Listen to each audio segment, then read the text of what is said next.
the bottom up clean and press. Great exercise. It will really help you learn good shoulder control, good core control, and just excellent technique, which will help your swings and your snatches. What it basically teaches you the correct timing with the hips. The idea is not to use your arms too much to pull the bell up, and actually try and use your hips to send it up. So, in terms of the clean, basically all you really need to do is get the thing swinging.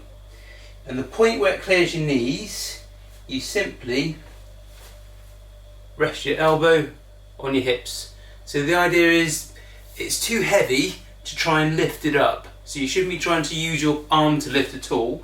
It should be just a straight forwards, just a hip action. And then the point you get to here, you should be actually able to physically let go of it, because you're not using a huge amount of strength. So the idea is your fingers are a hook at the bottom here, so they're just literally a hook. The thing is swinging. You're not using a lot of grip, okay? And it's just trying to teach you timing to get the hips into it, and then, as I say, when you get here, it's just balancing. But the whole idea is to try not to use the arm and try and use your big muscles. So you're basically just trying to use the hips to send it up. Now, in terms of trying to get the bell from here upwards, in terms of doing the press, you've got to be very strong in the middle, because any wobble and it's not going to go.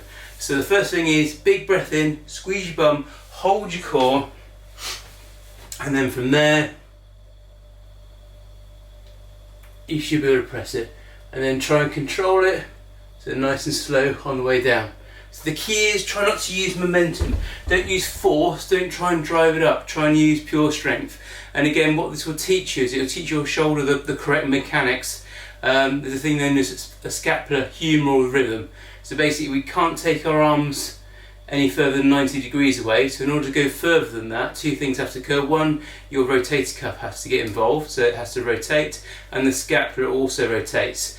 And the ratio is basically 1/3 scapula to 2/3 arm.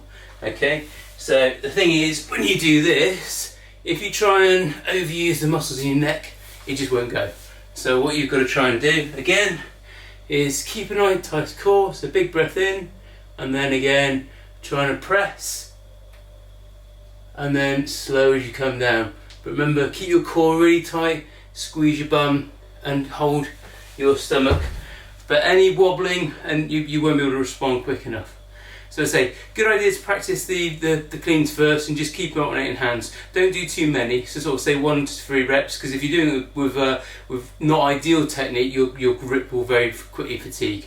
And then once you can actually do that confidently and find that rack position straight away, and you know you've got it in a good balanced position, and you're not trying to use strength to hold it halfway up. So as I say, the key is trying to get that elbow in on your hip.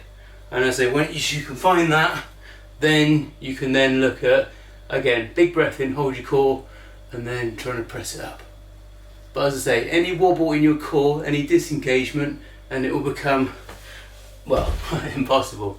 But yeah, have a bit of practice, and as I say, practice 1 to 3 reps and swap sides. But it's one of the things that your body will learn how to do as you practice it, but try not to get too fatigued as you're doing it.